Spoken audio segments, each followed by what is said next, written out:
G'day humans, welcome to a safe space for dangerous ideas. And we have a festive holiday show for you today. No dangerous, actually there will be dangerous ideas. There will be very controversial, dangerous, hot takes about the best and worst films of 2024. That giggling that you can hear in the background is the one and only Alexei Toliopoulos, who is a comedian, an aficionado of cinema, and the host of the great podcast, The Last Video Store. Hello, Alexei. Hello, Josh. It is my pleasure to be perhaps the most notorious guest to ever grace the seats here at Uncomfortable Conversations. I've just been waiting for this moment, Alexei. Everything up until now have just been padding. So, Alexei, your podcast is basically famous or interesting people come on and they select some either a new film that they like, a couple of old films that they like. We kind of talk about, I'm all about cinematic discovery and helping people find, the films that they'll love for the rest of their lives. So on The Last Video Store, I kind of frame it, I would say it's almost like Desert Island Discs type thing. That's where right, people talk movies. about their favorite films and a new release favorite as well. We kind of frame it as if it's The Last Video Store and I'm the clerk and we're picking up a little rental combo. This is the last thing you're going to be able to watch, basically. Well, they've got to come back in 7 days and return them and pick up some more movies. By then you'll be out of business. Exactly. It is currently either Boxing Day, the day after Christmas. We call it Boxing Day outside of the fine United States and Canada, or it's Christmas Day if you're in a weird part of the world, like perhaps California. So we thought that what we would do, because Boxing Day is a huge day for Hollywood normally, everyone goes out to the movies, they drop some big tentpole blockbusters. I am, you may not know this about me, but I am a little bit of a movie buff. I love my cinema, and I go to the movies a lot by myself, Alexei. I'm the guy. I love that. I go on. I do two things that prove that I am a lonely, no friends loser. One is I go to children's amusement parks by myself and I ride roller coasters. Unencumbered, you don't have to wait in the line as much. You can sneak around. That's right, and they'll let you in on the single person's line. I love that. They'll be like, solo rider, we got a solo rider, and we're like, I'm friendless, and you run to the front of the queue. You're getting paired up with other strangers. You're making friends all day long. And then there's one person who is in a group of three, and the two friends were in front of them on the roller coaster, and they thought they had an empty seat, and then they look at me, and I'm like, I'm sorry. What is more beautiful than when three become four? I think that is a perfect scenario. That's what I like to tell myself. The other thing I do is I go to the movies alone. I love it. I think it's the best way to go. So I thought what we would do here is there's a lot of best and worst, and we could go through the best and worst, and I guess we will end up doing that in a way. But maybe the easiest way to frame it is the most overrated and underrated movies. Yes. Because the underrated ones will be things that now the listener can go out and seek for themselves, and the overrated ones we just get to dump on without feeling bad about them because everybody else loved them. Yes. Shall we do an overrated, underrated? I'll follow your lead. I'm already got overwhelmed at that moment of hearing them all the different options. What is your most overrated? Most underrated. Let's start positive. Underrated movie of 2024. Most underrated movie of 2024, and it's interesting. I think that for this most underrated one, I think it is the kind of film that people would not expect to be so good. And I think because of that, a lot of people didn't even give it a chance, I didn't see very much about it. And it's in the genre of horror, which I know that you're a bit of a fiend for the horror films. I do like a good horror film, yeah. And I'd be curious if you even saw this one because it is in that kind of modern day glut of genre cycle that we're kind of stuck in, which is legacy, prequel, requel, sequel. I'm so intrigued about what you're going to say. I can't think of what this movie is. It is the prequel to one of the biggest horror film franchises ever, called The First Omen. Oh, I never got into the Omen movies. I think they're kind of a mixed bag, the Omen films. The original is a classic. I don't think I've ever seen them. Didn't the first Omen have an identical plot to another movie that came out 2 weeks It certainly did. Yeah, it has a very similar plot and aura vibe to a film called Immaculate. I saw that one. And then I saw a trailer for The First Omen and I was like, I'm pretty sure that's exactly the same movie. They do have a very similar plot of a nun becomes pregnant with what could perhaps be the Antichrist or a demon seed of some kind. Yeah. And in both cases, the nun is a young American at a in church a somewhere convent in Italy. in a convent in Italy. Yeah, like it's convent in literally Italy. like Very young similar. girl goes to find her religious awakening, but demonic forces inside convent, lead to her pregnancy, and a nefarious cabal of nuns do Nuns, something. priests, demons, they all and come demons together. do something, and I would say they're almost identical plots. The only Yeah, difference is amazing. the child will probably be called Damien when he comes out is the main difference. right. I did not until this moment make the connection that the first Omen was the first Omen. Yeah, it is movie. the first Omen movie. Okay, and is it good? I think it is fantastic. Oh, okay, good. This is a film that really surprised me because, like you, I have seen, I think, most of the Omen films, but they don't No, I said I haven't seen them. Oh, well, unlike you. Yeah. I've seen most of the Omen movies then. And I think the one, like, I might have seen all of them, but I'd say that the original, it's a classic for a reason. It's stuck around for a reason, but it doesn't kind of quite reach those same religious horror heights as The Exorcist. It's a little bit pulpier, a little bit trashier, but there's still so many like pleasures that you get from a religious horror movie there that I think really works. The first Omen, however, I think has like some spectacular craft going on. It is the debut film from filmmaker Akasha Stevenson. And that was probably my only negative for this film was going, I can't wait to see everything this filmmaker has made. But it's her directorial debut. And I go, think of the upside. You've got a whole lifetime with this director. A future to build upon. So to clarify my love of horror, I don't actually love I don't love like the Saw movies or like Hostel or like, I don't like gore. The torturous kind of and like I don't hard. like stuff that's really screwed up. I like tension. I like well done tension, and for the stakes to be high enough for me to really care, it probably has to be life and death, and that usually means horror. Yes. Yeah. So I'll definitely check out the first Omen. My most underrated movie of 2024 would have to be The Substance. Oh wow. The Demi Moore.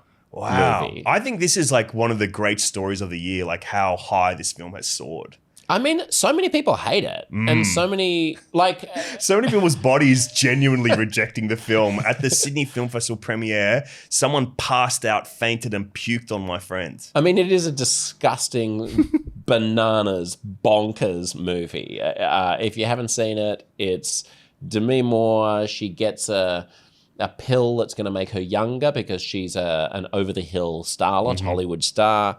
And the way the pill works is it's not a pill, it's an set of injections. It's a neon green injection. Then you lie down on the floor, your back splits open, and like a chrysalis or, like a young version of you comes out covered in goo and then lives the next 7 days, is it? And then you become a cicada husk or something. And then that chrysalis has to, by volition, climb back into you at the end of 7 days, and then you live a week.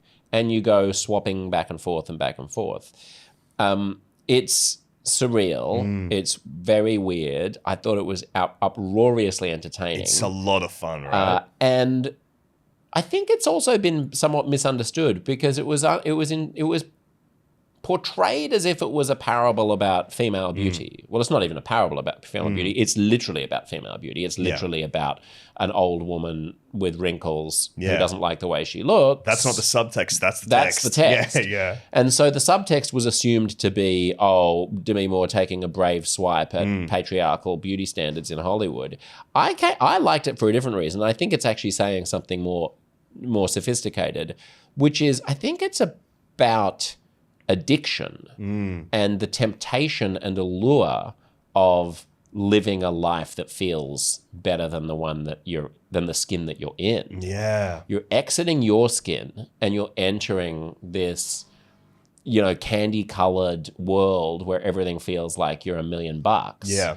But obviously, without spoiling the film too much, you can sort of predict what the conundrum becomes, which is that the beautiful version of her wants to spend more time as the beautiful version. And so she starts testing the boundaries of the 7-day limit. And as that happens, both of them start falling apart and collapsing into this monster figure, essentially. It becomes about being on the chase for something more and not being able to escape that chase. Exactly. Yeah. You're always on the hunt, and then you're paying the price. When you wake up the next morning after the bender as the old woman again, then all of a sudden you're starting to fall apart because the you last night who was having so much fun was heedless. I think that's why it's connected with people so much, because when you think about horror films, I think the thematic connection to horror films for all of them is that idea of transgression, of going beyond what you should be doing or going beyond God or nature, that kind of thing, and making that final act of betrayal against morals or whatever.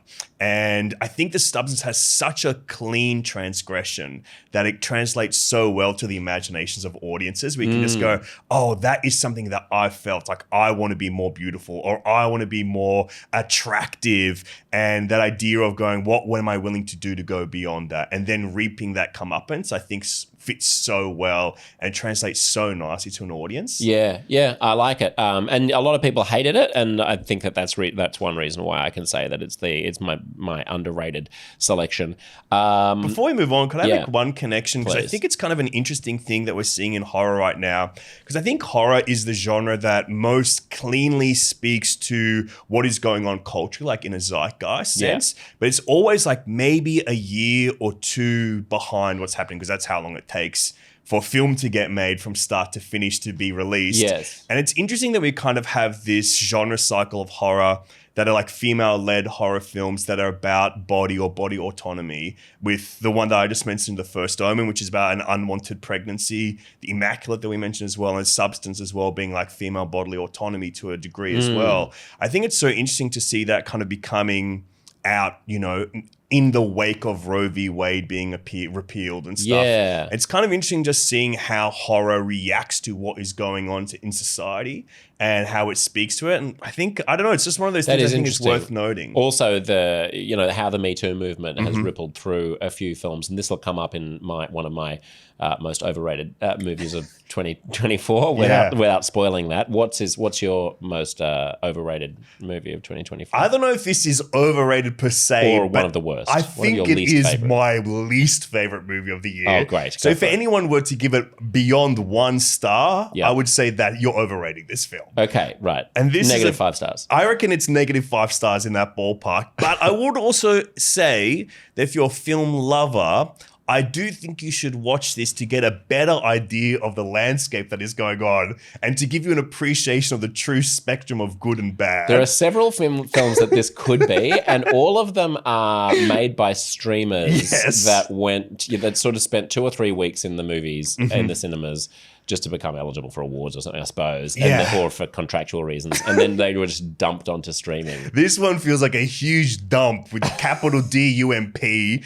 This was my least favorite film of the year by far. And I think it's like, it resets the equilibrium for what is good and bad for you. Wow. This, for me, I just could not stand this movie. It's from a filmmaker that I've loved a lot of work from as well, Matthew Vaughn. It is a new film that he made that is within, I guess, his Kingsman franchise, which is bizarre to even think of as a franchise. The stupid spy dummy. What was it called? It's called Argylle, this film. Argylle. Oh my God. Emphasis on the I'd what say. a pile of shit. How Yes. did it get through script? Like, even just script? And like, if you fed that into ChatGPT and you were like, do you have any ideas? ChatGPT would be like, give me a moment. This is going to take a while. This needs a lot of editing. Right. It feels like ChatGPT, like AI typed out script, because it's like, we're going to put all these twists and turns in. But essentially, it is a spy thriller about an author who is in their spy novels, which are kind of trashy, romancy pulp novels, is predicting real life espionage events. I'd even forgotten that conceit. Yeah, I had to dig back into the recess of my brain to get to that. But it's kind of like the premise that befits the second to last show of a children's TV show lineup in the afternoon. And at that, I'd say it's kind of only apt for like dim-witted 12-year-olds, this movie. None of the twists make sense. I remember the first third of the film being fun. I remember thinking, oh, this is cute. Okay, this has a Kingsman flair, right? And then the twists begin, and it's like, well, that's completely implausible. There's no way that, I'm happy to believe. I'm happy to like suspend disbelief when I walk into a movie theater. That's what we go to the cinema for. But the universe itself has to have an internal logic. Yes. Right? Like Star Wars has to function. It's not that I have to believe that Star Wars, that they're actually interplanetary civilizations. That's but they have really to going obey on the somewhere. logic of their own universe. Nothing in this film. Shit just happens, and then people turn out to be other things that they wouldn't possibly have been if on the basis of the things that they've done so far. That's it. Each twist makes you hate the last 20 minutes. that's right. What happens each time. It resets and it makes you hate the last 20 minutes.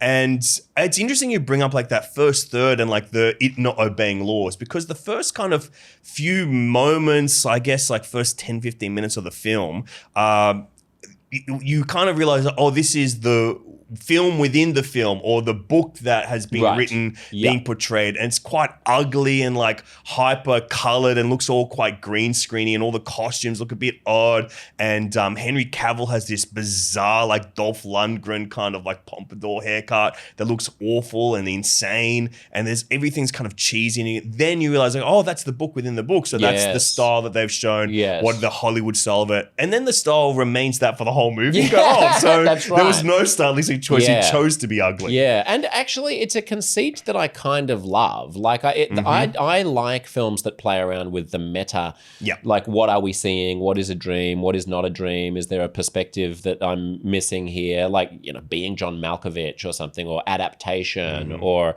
what was that Will Ferrell movie where he found out that he was actually a character in someone's Stranger book? Than Fiction. Stranger Than Fiction. You know, I love that thing of like, oh, is what we're seeing actually real, or Inception or something like that. Yeah.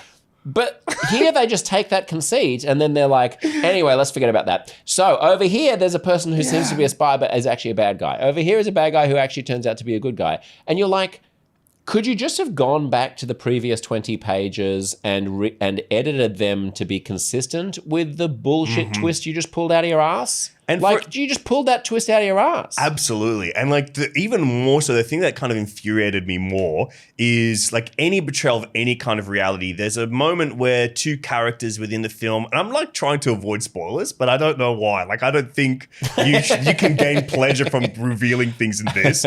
But there's two characters in it that they go, oh, that's our song. We're going to like, that's the song that connects us. That's a song that represents our relationship. I've erased this from my memory. I have no recollection. Well, allow me to bring this right back into the forefront of your brain. And the song that they have chosen is a Beatles song. Like, you know, that's expensive to have in a movie, but it's the new Beatles song that came out this year.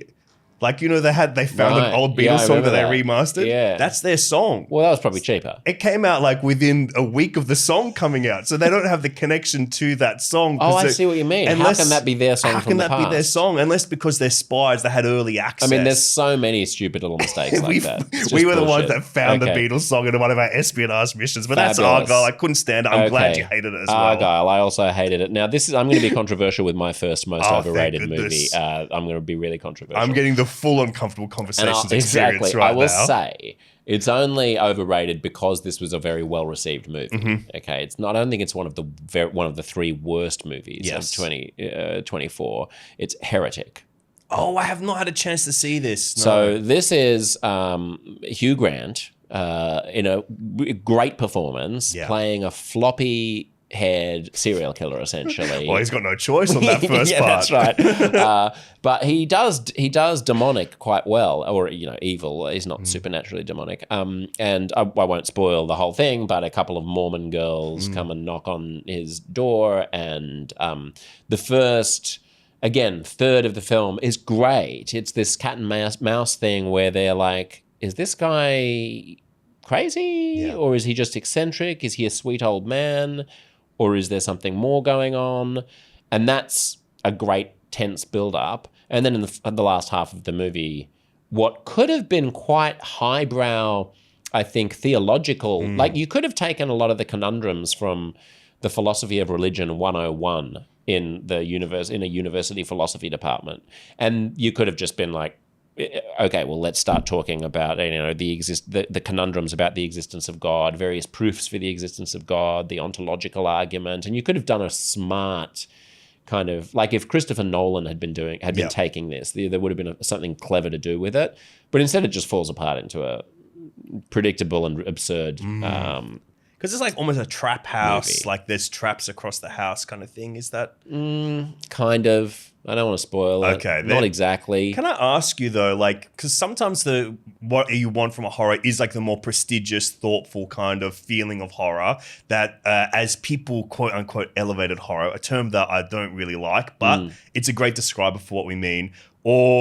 But sometimes you want like that trashy kind of just really straight down the line with a little bit of thought in the premise perhaps, but just like to get the simple pleasures of horror. Does it at least offer those to you? Not really, because it doesn't do that well enough. Like, Okay. pick a lane, you know, either be the highbrow, Yeah. you know, Hugh Grant, credibility, like deeply disturbing sort of theological mind game, cat and mouse mind game.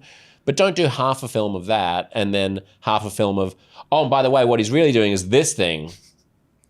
Yeah, okay. I mean, you know what I mean? Like, then just do that thing from the start and make that really good, which it also doesn't. Okay, so far we have a thumbs up essentially for First Omen and The Substance. We have a thumbs down for Argylle and Heretic. What's your next thumbs up? My next thumbs up, and I think this is underrated in the sense that it was well received here in Australia. It's a small independent Australian film. Ooh. And it has now just gotten like a bigger release in the US, or a small kind of, I guess, art house release in the US, and has rolled out onto Netflix in Australia right now. It's called Bird Eater. It's made by some really young, very talented filmmakers. And I'm really saying it's kind of underrated in that it didn't receive it only received one nomination at the ACTA Awards, the Australian Film and Television Awards that celebrate Like our film in Oscars, Australia. sort of. Yeah, our Oscars, our Emmys kind of combined into one that celebrates Australian screen. And I only received one nomination. Just for like remind Best me of the Independent premise, because Film. I'm pretty sure I saw it, but it's escaping me. It's What a happens? small film that kind of like follows the tradition of a Bucks weekend getaway in Australia, where a young couple are about to get married. The kind of twist here is that the bride-to-be joins the Bucks weekend. And it speaks to this idea of like very specific Australian toxic masculinity for a younger generation. Like it's I'd kind actually of forgotten that was an Australian film. I Yeah. liked that movie. I think it's brilliantly it realized. very much speaks across. Americans should see it. It speaks across the cultures, I think, because any place that has blokes who are blokes, Exactly. or rednecks, as Americans might call them, I think you're will spot feel on, right? Yeah, will feel empathy for it. I think so, because it kind of speaks to, I'd say it kind of is like a young person's take on Wake in Fright, that same kind of Australian masculinity. But like you said, it's because it is specific, it becomes universal. Yes. Kind of like get that feeling from it. I think it's just beautifully edited, just really thoughtful filmmaking, especially from young filmmakers. They're in their late 20s, these guys. And it just feels very current, very up to date, very stylish. And it kind of speaks to the audience through genre. Like it kind of feels like a horror movie without it ever being a horror film. Like you still feel it builds tension the way a horror That film was my criticism of it, actually. And again, it's hard not to sort of spoil it, but Yes. also a Bucks weekend is a bachelor weekend, bachelor party for American listeners. They Sorry, don't I call spoke them in Bucks. slang. That's all right. But what I loved about it was like quite long scenes where they'll all be around a dinner table and the tension is palpable and like the awkwardness and the one-upmanship and like the sort of psychological games. Yeah. I thought that was really well done. For me, when it started getting into the climax of the film, it didn't offer me any particular You wanted a bloodier payoff of well, some kind. yeah, or something that made more, something where the stakes were higher than what they ended up being. But nonetheless, for a first, did you say it's their first feature film? I mean, outstanding. Yeah, Outstanding I effort. think it's a great, promising career for pretty much everybody involved. Like it's all young filmmakers that all came up through like film school together. I think it's just brilliant. And it shows like a great, promising career ahead. I just wish it got more attention because I think it's one of the best shot Australian films in the last few years, best edited. I wish it kind of gained those nominations at our Screen Awards as well instead of just an independent award. Because it's made for almost no money whatsoever as well. So it's just so impressive. All right, if it's at the Angelica Theatre in New York or one of those other little indie art house films, then go and check it out. Bird Eater. My second underrated movie, thumbs up movie, would be Civil War. Oh, I agree with you so much. This was one of the ones I wanted to talk about as well. Great. I mean, I Yes. thought Civil War was an absolute masterpiece. I agree with you. I saw it twice in like not quite IMAX, but the biggest screen and the surround sound, everything before you get to IMAX level. Yes. We call it extreme screen here Extreme sometimes. screen, yes, exactly. It's, I mean, if only for the scene where Jesse Plimpton is interrogating the protagonists who have discovered a mass grave, and he is obviously the mass executioner, the self-appointed mass executioner in this chaotic world, and he's trying to decide whether or not to kill them. Like, I mean, it's Tarantino-esque in terms of like slicing the tension with a knife and Absolutely. just putting you into like the reason I say I believe it was underrated is because a lot of people criticized it for not being pointedly political enough and for not, we've got a fascist, he might be about to come into the White House and who now is about to come back into the White House, and he's going to destroy everything. So why couldn't you make a braver stand about how it was a Trump-like figure who was just dividing America? Because that's not the point. The point was to say we behave as if civil wars can't happen here. If you were to take some of the tropes of civil wars as they have occurred in places like wherever, Argentina or Cambodia or whatever, and you were just to superimpose that onto 21st century America, what might that look like? Without casting blame, just the collapse of civil unity. What are just like a handful, maybe a half dozen set pieces of what kinds of experiences you might have? And I thought it just pulled off those set pieces like a complete masterpiece. Could not agree with you more, Josh. Like, I'm right on the line with you as well, because I think that criticism to me was so unfounded that people had saying that, oh, it doesn't pick a side or it doesn't do this or but it's like you can't, it's a film, you can read between the lines, and it's like, it's not like you're meant to go in and with a little pamphlet that says, here is the last 15 years of American life as imagined by the filmmakers of Civil War. Here's every little step, and here's the political affiliations of this character, and this is why that Texas and California have linked up. It's like, no, it's film, like it's imagined. And when you go into a film, when you go into that dark room, I do believe that you like sign a contract to meet a film on its terms, in a way. That's right. And I think there's a lot of people bring their own baggage to this film in a negative way, where it's like, of course, you can't watch something unbiased. Yeah. Every film every piece of art you interact with your own bias, your own lens. And I think that if you open yourself up to that experience, your biases enhance the viewing of this film, because it kind of speaks to the way that you see the world or the way that you kind of interact with it, the way you see America.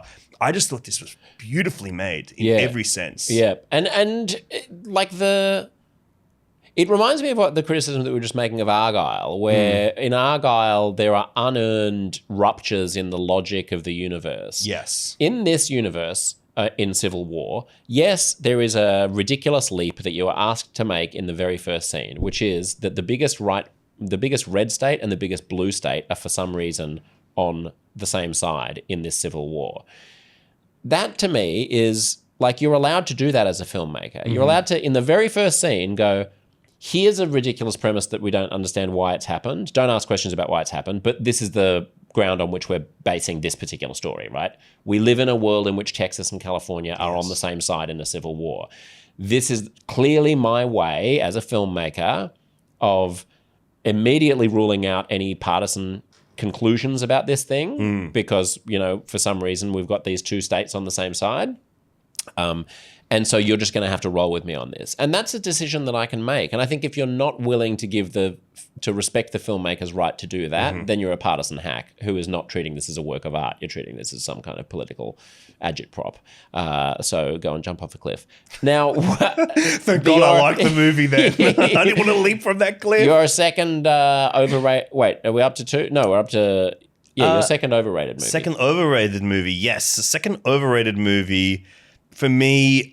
Now, this is one that I also liked. Like, I liked this movie, but it has been received so warmly and so well. So I have my little criticisms to it, but I don't blame anyone for loving, because I had a great time with this film as well. But this is Wicked, the adaptation of the hit musical Wicked. Yeah, okay. And I'm not breaking new ground with my criticisms. It's 2 hours and 45 minutes, Ridiculous. this movie. But I would say the first hour and a half zips by. Yeah. But then you have another hour and 15 left to go. I know. And that last hour 15 kind of, it awoken all the kind of detractions, I'd say, with this film for me, in that it has a heavy emphasis on world building in that second half. And it's kind of like world building and origin story building that are more befitting like that kind of hero's journey type thing. But it's also using a lot of the things that we associate with the Wizard of Oz to be like little origin points and stuff. And I think when it kind of gets there, it becomes hampered down. Yeah. And the poppies, the flying monkeys. Exactly. All of that, like we're building up to this grand moment with this character, and it stopped being fun for me at that point. And as well, when you think about the Wizard of Oz, which is arguably, and maybe even inarguably, I'd say, the most famous film ever made. And it's one of the most strikingly beautiful films ever made, with such bright and beautiful colors.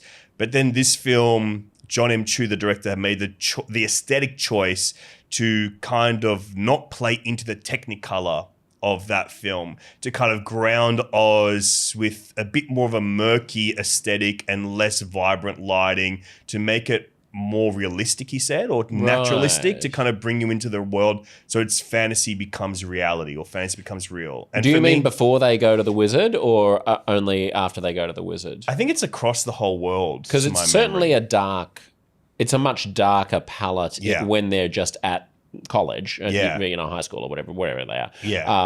Shiz University. That's right. But once you're right that once they go to the wizard's castle, that also isn't, that it doesn't pop quite the same way as it did in the original.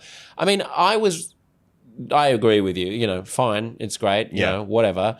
But when you see the Broadway musical, one thing that stands out is it has a great first act, and then you go away for intermission and you've already seen an hour and 40 minutes or something, and then you come back and there's another hour of this second act, which is, in my opinion, unnecessary. Like, it's a nice tight show with just the first act. So when they said that they were doing it in 2, I thought, oh, great. The first film is going to be a nice 90 minutes or 100 minutes.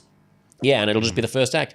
They've ballooned the first act into 2 hours and 40 minutes, apparently because it's very singy and there's no talking, and it wouldn't make much sense if you just put it on the screen directly. But there's a good 30 to 40 minutes between the scene where Elphaba and Fiyero are in the forest and it's clear that they're falling in love, to sort of the final denouement of the flying monkeys. And you could compress that 40 minutes into 6 minutes. Easy. Here they are. They go off. They meet Jeff Goldblum. Bang. Done. Not necessary. So I'm with you. Yeah.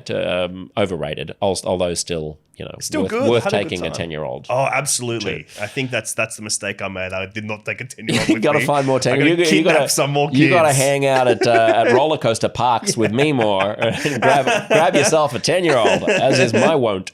My second overrated movie of 2024 was Twisters, the sequel to Twister. Yes, in that legacy sequel kind of vein as well. Where so much potential. Like, I was a very easy person to please with that movie. I went in, again, I saw it on the biggest screen I could possibly find with all the surround sound whiz-bangery.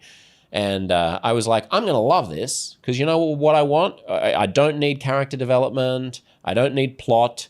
What I want is 4 to 5 sequences of incredible Twister special effects of escalating gravity until, the final one is, I want it to be like a Dwayne Johnson movie about LA falling into the sea or something, where there's just a lot of buildings collapsing. There's a lot of little people falling out of buildings and smashing to their death. It's called Twisters. I'm like, oh, this is like 20 years after the original Twister. Let's see what they can bring me to make me feel like I'm inside a massive Twister I want it heading for Dallas. I don't want it out in the country. I want Manhattan to get hit. I want that leap. The Day After Tomorrow level. I want tidal waves and shit. And it ended up being like a kind of a cornball romance about a couple of, southern hicks who are chasing tornadoes. And then there's like a mini tornado sequence, and then there's a final tornado sequence. And I was like, that it? So you're saying stick with the original Twister as well? It's called Twisters. Yeah, just give me twisters. Yeah. Give me lots of twisters and a bad plot, badly acted in between. It's right there on the name of the movie. Yeah, well, twisters. I think it's when you go into a disaster film, you do want to see disaster. Massive you do disaster. You want to see Huge. stuff that breaks your reality. Like all the examples you said, your Independence Days and stuff. You want to see a big icon be destroyed. Exactly. And yes. that's the kind of pleasures that you get from those kind of films. Yes, I want twisters rolling through, Los Angeles. I want serious twister shit. So I think it under delivered. Yes. What's your next thumbs up? Your final thumbs up? This is maybe I just saw this film and I saw it twice in 1 week. Ooh. And I think it's just so unexpected, this film, and I'm just gonna say the name. It's Better Man. Do you know Better Man? I haven't seen it yet. Yeah, Better Man is wow, great. Okay, cool. a music biopic, which is a genre that I'm very not often interested in. It's about an unlikely subject for a music biopic because it's someone who's still alive, still active, and he's a very populist artist, which is Robbie Williams, who's humongous in Australia and who is humongous in England, like one of the biggest acts ever, but he's never translated to the American audience. Is that right? Never has. He's even in interviews, he's talked about how he showed his kids like his biggest concerts that have like hundreds of thousands of people there to prove that he's famous to his kids, because they just don't believe it because they live in Los Angeles. Wow. But it's Better Man, Robbie Williams biopic, and the gimmick or the catch or the interesting thing that director Michael Gracie has brought to it is that Robbie Williams is portrayed by a realistic CGI chimpanzee. And it's never addressed in the film. He never says anything as to why he's a chimpanzee. He's the only chimpanzee in the movie. There's not like, you don't meet like Nicole Kidman, who's a flamingo or something like that. And is the chimp voiced by Robbie Williams? Or I is think it it is voiced by Robbie Williams. I've been trying to. I found it hard to figure out because it's the physicality of the character is portrayed by Jono Davies, a young actor, and it's a great physical performance. And then Robbie Williams is credited as the voice, but I don't know if it's just for singing or for talking as well. Okay, right. But Robbie Williams does the narration for the film as himself.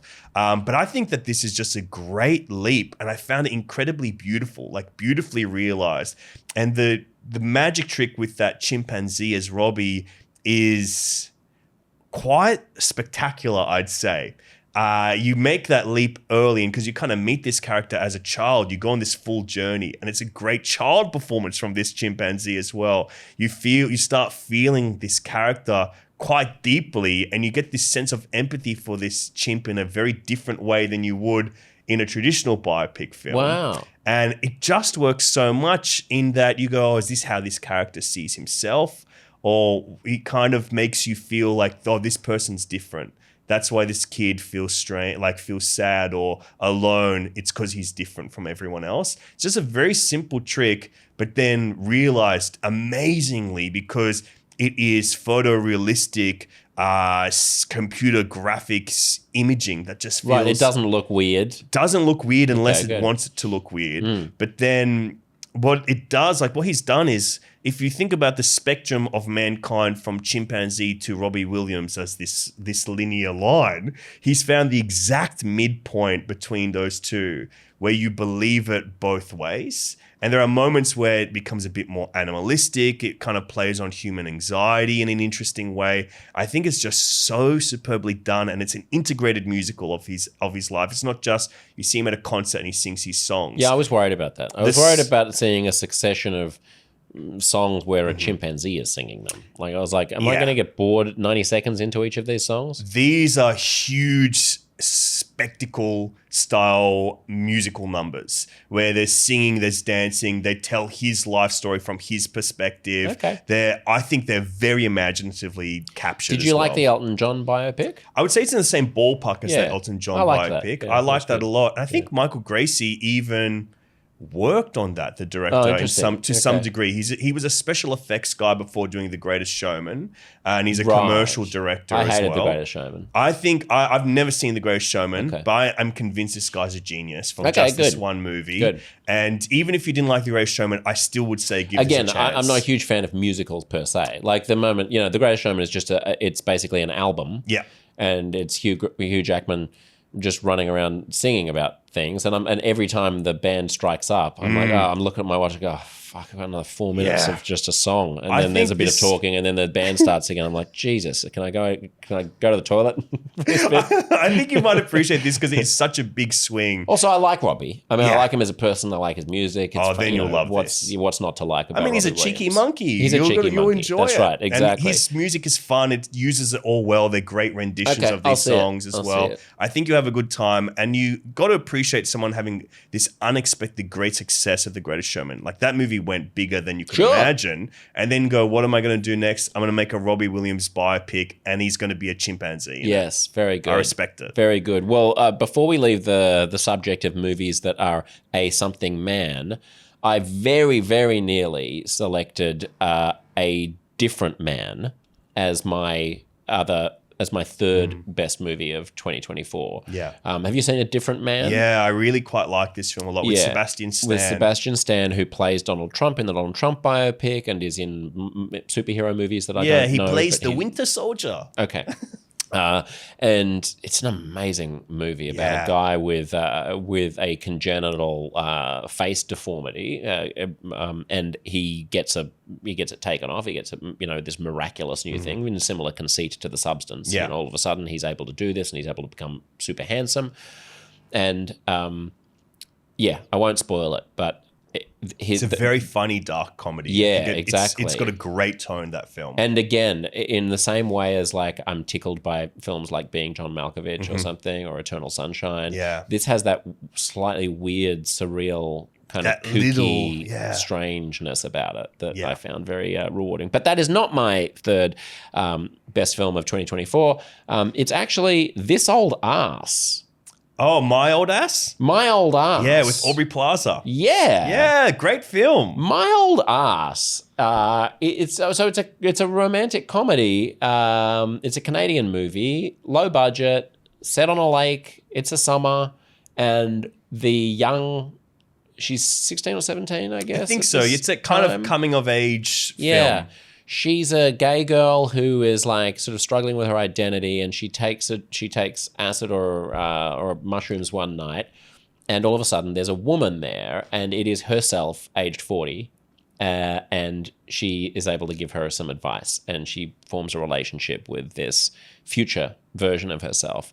And I thought this was like funny, heartwarming, intriguing, weird, sweet, like just infectious. I walked out of it on a high. I felt like it was so kind of, it was so infused with its place as well, of this rural, regional, beautiful Canadian lake and the friendships. I thought it was a great way of doing diversity without laying it on thick in a very self-conscious Hollywood way. Because it's an independent film. It's about queer girls and queer girls of color. And it doesn't feel like it's like, look at us, we're making movies about queer ladies of color. It feels very authentic, like Just they've created totally like this natural, great friendship group. Yeah, and being a brainy kind of person who I like a smart movie, it does try to grapple with the most important question of our lives, which is how to live life. Yeah. How should you live your life? And how could you articulate to your teenage self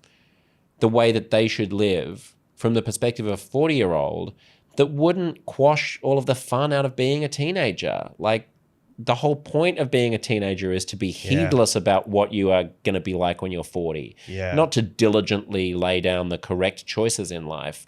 And I won't spoil it, but there's one major choice that has to be made by the main character that she differs in opinion from with her older self. Yeah. And it ends up being a really beautiful and touching Now, Josh, story. I don't know if it's the aircon, but you may see I did just get goosebumps You've got as you started goosebumps. talking I've about done it. This was my goal today, I got ladies the and gentlemen. goosebumps, full body, check We're the leg out outta as here. well. Show's over. Alexei's got goosebumps. I got the goosebumps because I think what you get at is this is a really clever film, the way that it attaches all of those existential thoughts to emotion and humor, and it kind of accesses those emotions through humor in a really nice way.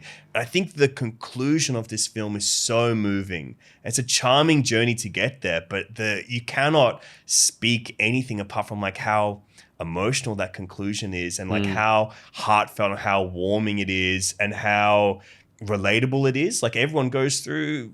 I mean, it's life. It's a great example of portraying life on film with a slight supernatural or science fiction kind of premise. Just that ever so slight, the way you talk about Kaufman as well. Yes. It's that same kind of feeling where it's just that little edge into something beyond reality. Yeah. And I think casting Aubrey Plaza as the older version of that character, the 40-year-old that returns, you only get a few moments with them in person. But Aubrey Plaza now has become this actor that kind of has this great presence and carries a bit of dramatic and comedic weight that I think works just great for this kind of independent film. Like just totally. And she's dry casting. and jaded in just the right way. Yes. It reminds perfectly me of put. what you were saying about Bird Eater, which is that the specific is universal, which is this old maxim of writing, right? Like, don't try to write something that is general because it won't resonate with anybody. Write something that's specific and people will see themselves in it through its specificity. And this does that perfectly, right? It's like very, very specific about this very specific group of girls at this very specific place at this very specific time in their lives.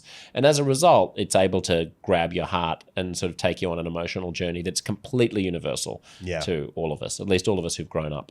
Exactly. And we all have grown up. That's why coming of age films connect so much. We all have grown up. Unless at we're some the point. 10-year-old who you kidnapped who you're taking to see course. Wicked. Well, Don't they take grew up them a to lot see in My that Old moment House. where they see Wicked alongside me. They experience the full aspect of life. All right, your final overrated movie? Oh, now this one was a tough one for me, Josh. I'm going to say this is once again a movie I quite like, but didn't connect with as deeply as many people have.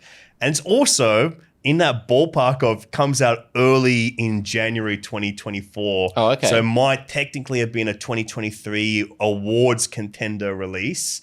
But I have picked The Iron Claw, the wrestling biographical picture about the Von Erich brothers. I'm so glad I didn't see it. There were about 3 occasions when I considered going to see it, and then I was like, I don't think I want to go on this journey. It's a dark film. So explain to people what it is. Who's in it? It's big stars, right? Big stars. Yeah, you've got Zac Efron, Jeremy Allen White, Harris Dickinson, the leads, and Holt McCallany plays the father, the patriarch of this wrestling dynasty. Okay. And he's an actor that... Those aren't as famous as I thought they were. Zac Efron must be the big name. He's the big name, yeah. He's the big name in there, and it's a great dramatic performance as him. But this is based on a true story of the Von Erichs, who are a wrestling family dynasty, if you will, that are mired in tragedy. There's a lot of deaths in this family under very, very tragic circumstances, and this brings those to dramatic life.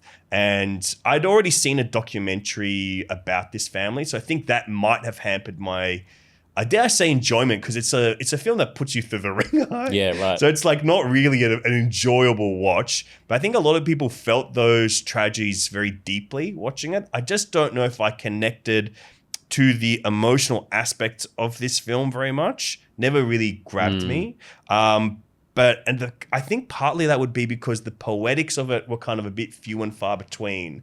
So when you kind of reach this conclusion that's a little bit more poetic, it didn't really feel so earned to me. Right. And I don't know, maybe I'm crazy because I was in a cinema and everyone was sobbing around me, like audibly. You could hear the sobbing happening. People are inventing new ways to wipe tears from their eyes. They got to find dry parts of their hand. So I kind of was just sitting there not feeling that. Interesting. But there is something beautiful in like seeing all these people connect to it. So maybe it was because I'd already knew about the family's tragedies, and seeing them be brought to life or dramatized. Is it slow or gripping? I found it to be quite slow. Yeah, I don't think it quite grips That's a me. non-starter for me. Yeah, and it doesn't kind of capture the fun of wrestling as like why one would want to join into that. Right. The way that some documentaries have. Like I would say, instead of watching this as a great wrestling documentary called Hitman Hart. I think it's called Wrestling with Shadows with Hitman Hart. Great documentary about like one of the most notorious elements in professional wrestling history, and I think pairs well with like the Vince McMahon documentary series that's on Netflix from Chris Smith. That I think is very, very good. So there's a lot of great wrestling storytelling out there. I just didn't feel like this matched those, right? Even though it is telling a story from real life. Do you remember that Steve Carell movie where about the murder that the guy who was Foxcatcher? Yeah, I quite liked that. Very dark. Bennett Miller, right? Yeah, that was good. Anyway, okay, I won't see Iron Claw then. I don't know. You might be sobbing. Thank you. No, I know. I can just tell from your description that it's the kind kind of film. It's the kind of moment, yes. No, I entirely trust your. If the metric on which you're not liking a movie is that it's kind of too slow and brooding, and I like slow and brooding, then I'm out. Give me cotton candy. The final one that I give a thumbs down for in 2024, and again this is because I had quite high expectations for it, or moderately high expectations, was a film called Blink Twice. Oh yes, I'm kind of with you on this one too. Yeah, is it Channing Tatum? Channing Tatum and directed by Zoe Kravitz. Yeah, Zoe Kravitz, right. The conceit was that these two girls go to like a billionaire tech bros island. They're kind of this kind of luxury island, and strange things start happening, and they're not quite sure whether they're allowed to leave or whether there's something nefarious going on amongst these kind of Silicon Valley tech bro billionaires. It suffers from the same. I read a really interesting piece in Vulture by a feminist who was criticizing this and also Promising Young Women. Young Woman, rather, which was a kind of a Me Too, like, revenge flick. And there was another one. What was the one where it was about 1950s style housewives, but the twist ends Don't Worry, up, Darling. Don't Worry, Darling. Yeah. What you were saying at the beginning about, like, the time that it takes for movies to come out, there's like it takes a year to write a movie at least, and it takes a year to make a movie at least. So you're always addressing the issues of 3 years ago. And I think during Me Too, some things got into the pipeline that ended up seeming really important and worthy to sign off on, even though they were half-baked scripts with not very good character development and weren't really making an interesting point. And then they ended up getting vomited onto our screens after the moment had passed, and after people, including many feminists, were thinking in more nuanced ways about what male violence and male privilege looks like, and the struggle of women in toxic male environments. And Blink Twice, it had such potential, and it ends up. I mean, I don't think it's a huge spoiler alert for people to say that the Channing Tatum character ends up being a violent misogynist, but he's a kind of cartoon villain, violent misogynist who, when it comes to the crunch, articulates his misogyny as if he is trying to be cruel, and he detests women, like, overtly. He literally has lines like, what are you going to do about it? Like, I'm in power, and like, I'm going to crush you and like destroy you and stuff like that. If you read the manifestos of incels and like toxic men, even the Harvey Weinsteins of the world, the serial rapists, they always feel like a victim. They always have this bullshit shtick about like being aggrieved and how women aren't nice enough to them, and they're always sad boys. And I was like, you're trying to make a movie about this phenomenon of abusive toxic masculinity, and you don't even have the first clue about what is motivating your arch villain. Yeah. And there's a whole other bunch of critiques that I could make about the autonomy of the women themselves, and like that. So yeah, unsatisfying, puritanical, point scoring, social justice-y. Yeah, for pointless. me, I didn't really love this movie either. I think there's aspects of it that kind of indicate there is an impressive debut for Zoe Kravitz, but I think it's, for me, like, it's a tone that didn't quite land for me. Especially when there's comedic moments, I didn't really think it went far enough into those comedic exaggerations. Were there comedic moments? Well, to me either, I don't think so. I didn't laugh, but you feel that it's aiming for some of those things in that kind of way.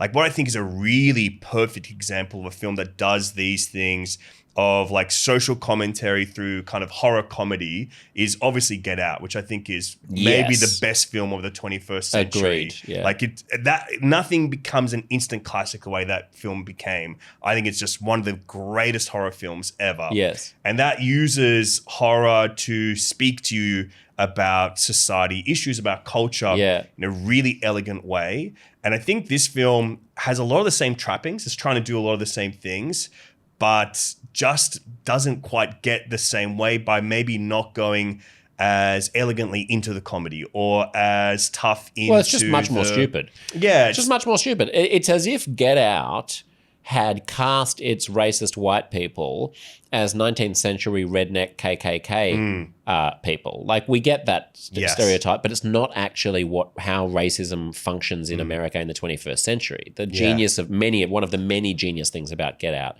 is that the genocidal, homicidal racists are Obama voting white lefties. Yeah. Yeah. Right? It's clever. That is clever. It plays into a very unique way. Yeah. It's nuanced. Okay, so that wraps up our 3 overrated, 3 underrated, right? So we've got thumbs up for The Substance from me, First Omen from you, Civil War from me, Bird Eater from you, My Old Ass from me, and Better Man from you. Thumbs down for Heretic from me, Argylle from you, Twisters from me, Wicked from you, Blink Twice from me, and The Iron Claw. The Iron Claw. But I'd say not quite a thumb down on those last two. It's a thumb slightly raised. Overrated. Yeah. In our final couple of minutes, let's just pepper each other with a couple of other movies, right, that we either loved or hated, and people can make of that what they will. Do you have anything else that you want to flag? My first crank of pepper for you, mate, is Hard Truths, a new film from Mike Leigh. Oh, okay, great. I love this. I love this. It's so fun, great premise of basically following someone who walks the world as a painful asshole, and then you kind of get to know them a bit deeper. If people don't know Mike Leigh, just quick description to Americans who may not be familiar with. He's one of the masters of cinema from the UK, and he is a bit of like in a theatrical background where he is collaborative with his cast to kind of build a film out of improvisation and stuff. But it's like very nuanced feelings, either small films or big period pieces. This is one of his smaller contemporary films. And he's best known for sort of his portrayal of working class English life, right? He's very, very focused on class, very focused on the plight of the working poor, and but they're still really, really gripping and well done, sort of almost not quite mumblecore, but like in that universe of like very real. There's a PhD in that. Is Mike Leigh the inventor of mumblecore? He might be. Is he the English mumblecore? But, beautiful film, Hard Truths. Great. I can't wait to see it. I only haven't seen it because it came out reasonably recently in Australia. A few things to just throw up. Honora. I loved it. Great movie, but I couldn't put it as underrated because everyone thinks it's correctly one of the great films, great films of the year. The Holdovers, I really liked. Oh, I loved that. Yeah, The Holdovers was cool. Great for this time of year as well. Great Christmas film. Yeah, Christmas, snow, locked away, like charming sort of friendship between teenager and pedagogic stern teacher. A couple of Japanese films that I really loved. Monster is one of my favorite films of the year. I like that quite a lot. Which is about a friendship between two schoolboys, one of whom has been teased by one of the teachers, and it's kind of almost a thriller plot of the mother trying to figure out what's going on between this teacher and this boy. And it goes into a really interesting and heartwarming place. Evil Does Not Exist was the other Japanese film that I really liked, which is not as good as Monster, but it's really cool. It's like an eco-satire about a little community in rural Japan where a consortium wants to come in and build an eco-resort next to their town. It's, you have to be into like non-Hollywood movies to find the pacing of it tolerable. But it's the director of Drive My Car, right? Oh, is it? Another film that was great. Great film, yeah. Yeah, okay. I'm just deluging you here. Deluge me, please. Dune 2, I love. Love Dune 2. What's Last Summer? I've written Last that summer? down. I don't know Last Summer. Oh! One of my favorite movies is a French movie about a woman who has an affair with a teenage boy. Oh, wow. A married woman. Okay. This went completely it's not even on my radar. Let me look up Last Summer. Last Summer. It was so it's a French movie about a bored housewife. And that's right, it's her husband's stepson or something. It's like, oh my gosh, Catherine Breillat, completely who did Fat inappropriate. Girl. Yeah, great. I loved it. Wow. Oh my God. Talk about drama in small spaces, like in small, tight, claustrophobic relationships. This is right up my alley, brother. Completely inappropriate movie. Would never get made in any country apart from France. Yeah, you need that French edginess. Yeah, because she's not a wholesale villain, but she is a pedophile, essentially. Or a pederast or whatever. Well, I can't remember what the difference is. Whatever the French call it. Whatever the French call it. They call it la vie. Challenges. Love Challenges. Great movie. Yeah. That would be at the top for me. Conclave was fun. Conclave's great, little kind of pulpy, trashy airport-style thriller. Yep. I think it's being received in a prestigious way, but I think it's the opposite end. It's fun. I agree. It's not great at all. But I really liked it. I had a great time with it. Who would have thought that I would love It Ends With Us? The movie about... I did not even see It Ends With Us. So you know what it is? Yes. It's like a domestic violence, romantic comedy. The good thing is I didn't have it described that way to me before I went in, so I didn't know anything about it, and I hadn't read the book. I missed all the advertising. Yeah. It was the only thing on at the time that I wanted to just chill out in the dark and watch the story for a couple of hours. So I thought it was a rom-com, which it starts as. And then if you're going in expecting it to be a domestic violence thriller, you'll probably be disappointed because the stakes remain pretty low. And it's not like, I think anything ever escalates to the kinds of drama that you might expect from a Hollywood movie. But I admired the fact that a big, successful Hollywood film could be so small and about something that is difficult to portray in a quite sophisticated way. Coming back to like the kind of Get Out versus... what was it called? Blink Twice. This actually handles a really tricky subject in a way that I found quite, Oh wow! I kind of avoided this one, so I might chuck it back on my list. I don't want to guide you down the garden path. It is like it is cheesy. I do like cheese though. Okay, good. Hollywood cheese. I need a bit of cheese every now and then. It's part of the food pyramid, if you will. Furiosa, I didn't hate nearly as much as Mad Max, whatever the Fury Road, which I love, which Furiosa. Everyone loved, and I thought was stupid. Joker 2, I didn't see because I was the only person in the world who thought Joker was the worst movie of the 21st century. Hey, you're not alone. I hated Joker. Oh, great. Hated Joker. And I saw Joker Folie à Deux. I liked it. What? Yeah, couldn't believe it. I liked it. I think for me it was the set of references that Joker is playing to, which are Taxi Driver, King of Comedy, and then more overtly, no one has talked about this. I've seen no one talk about it. It kind of rips wholesale this Chilean film called Tony Manero, which is about a guy in Pinochet's Chile, so same time periods, who is obsessed with Tony Manero, the character from Saturday Night Fever. And there's a Tony Manero impersonation competition happening on this TV show that he goes on to. The guy's also been killing people every now and then, like a serial killer. Very dark, moody film. And then he kills the host of the TV show. Oh, speaking of killing hosts of TV show, Late Night with the Devil, which you told me to see. Yeah. I loved. Yeah, I didn't know it was an Australian movie. Aussie movie. But that's another fabulous film that people should look up. It's basically the entire thing it's a found footage horror film where the entire thing is just the found footage from a late night television show that very closely resembles Carson or Letterman in the sort of 70s. Letterman was 80s, or Don Lane in Australia, right? But it does the recreation of that kind of show better than I've ever seen anywhere in anything. Usually when an actor is trying to portray a stand-up comic or trying to portray a talk show host, you can just tell that it's a little bit off. This is completely convincing, and it's about him. They're ailing in the ratings against Johnny Carson, so they decide to bring on a possessed girl as one of their guests. And the rest is very entertaining.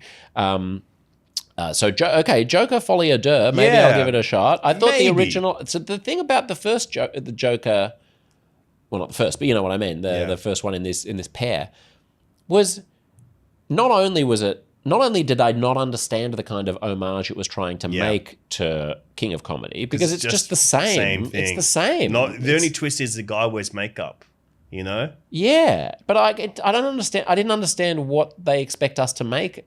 Do they understand that we know that the King of Comedy exists as a movie and that it has exactly the same plot? Well, I think exactly some people denouement? don't know that it exists. I think that's in kind which of case it. you're just plagiarizing. And if you do know that we know, then do something playful with the reference. Yeah, I agree. Don't just recreate the scenario and then offer no higher stakes than the stakes that we had 40 years ago when De Niro did that film.